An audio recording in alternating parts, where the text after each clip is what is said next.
Next one, the role of criticism.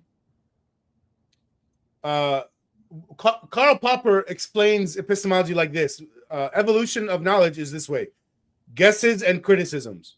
Mm-hmm. You know, meme generation and then ruling out memes. It's the same two things. That's the point of an experiment. The point of experiment is to falsify a theory.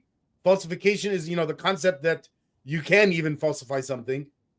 And by the way, there are things that are impossible or difficult to falsify in the sense that they don't even make any predictions. Jinn is a version of that.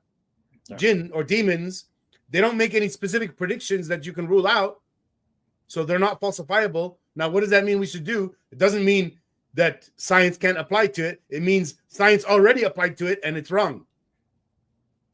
Well, if you can think about actually how this happened, so the original theory that people had of the world, whether it's one that's involving a god or demons or whatever kind of explanation that people had at the beginning of something that's happening in the world, what happens is then you have scientific progress that does away with that particular idea. But then the cultural progress that is supposed to be paralleling this scientific progress is actually not keeping up. And so you end up with a kind of you end up with a hybrid view of things where people might say, well, the clouds, when you hear thunder, it's actually not that angel that's pushing the clouds, which is what Islamic mythology talks about, but it's rather certain phenomena in the atmosphere that can be understood in terms of that and that.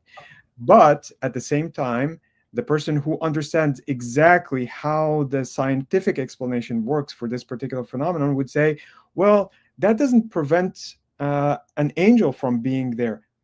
If you think about it, okay, well, what is that angel actually doing if you have already explained the phenomenon? It's saying the God of the gaps method. It's not even God of the gaps. We're talking about what can be considered an epiphenomenon. An epiphenomenon, one that accompanies the phenomenon itself, but doesn't actually necessarily have anything to do with it. It's just there. So David Deutsch explains, and that's not one of my principles here, but maybe it should be, right? That a theory needs to be hard to vary. He says this in his book, The Beginning of Infinity.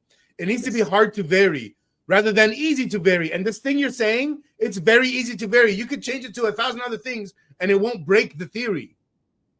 Well, that means it's useless. Yeah, the term in this case.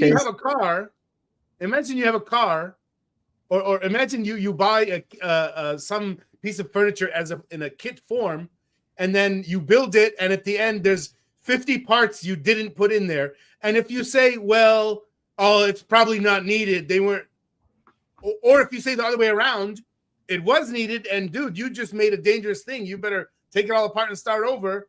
I think it's the second way. Take it all apart and start over. Yeah.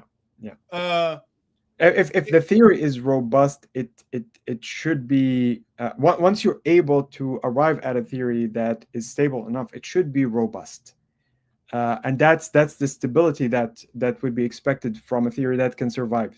Well, and that's another way of saying every component within your theory needs to have good reasoning for why it's there. It can't be arbitrary. Yes.